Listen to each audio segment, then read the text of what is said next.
நீங்க அதை எப்படி ஃபீல் பண்ணிருக்கீங்க? நான் வந்து அத வந்து நீங்க வந்து அது நம்ம காம்படிஷன்லாம் கவலை கிடையாது. நம்ம தான் நடிக்கிறத நம்ம நடிக்கிறது தான் நம்மள தான் ஃபோக்கஸ் பண்ணுமே தவிர மத்தவங்கள ஃபோக்கஸ் பண்ணக்கூடாது இருந்தீங்களா? இல்லன்னா வந்து இவங்கள விட நம்ம நல்லா நடிக்கணும் அப்படின்னு அப்படிலாம் நான் எப்போவுமே எந்த காலத்துலையும் யாரோடையும் நான் போட்டி போட்டதே கிடையாது.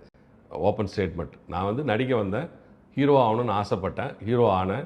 ஹீரோவை நான் 4 படம் நடித்தேன், 10 படம் நடித்தேன், 26 படம் நடித்தேன்னா எனக்கு வந்த வாய்ப்புகள் அது. எனக்கு வந்த வாய்ப்புகளை யாரும் தட்டி பறிக்க முடியாது. என்னுடைய உணவை யாரும் வேற ஒருத்தர் சாப்பிட முடியாது. எனக்கான உணவு என்றைக்குமே இருக்கும். அது மாதிரி தான் எல்லாருக்கான உணவுகளும் எல்லாருக்கும் கிடைக்கும். இதில் போட்டி பொறாமைலாம் நான் இல்லை. அப்போல்லாம் இல்லை எனக்கு. நான் போட்டி பொறாமை போடுறதுக்கான நேரம் வந்தது இல்லை. ஆமாம், என் நேரமே இல்லை. என்ன மாதிரி உருவத்தில் யாருமே இல்லையா அப்போது.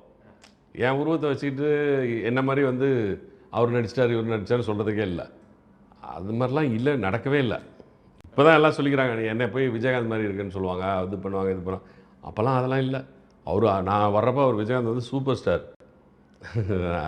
அதுக்கப்புறம் தான் நான் வந்து அவர் ஒரு 18 வருஷத்துக்கு அப்புறம் தான் அவர் ஹீரோவை 18 வருஷம் ஒரு உச்சத்தில் இருக்கார். ரஜினி கமலுக்கு அப்புறம் விஜயகாந்த் படம்னா அப்படி இருக்கும். அப்போ தான் நான் இன்ட்ரடியூஸ் ஆகிறேன்.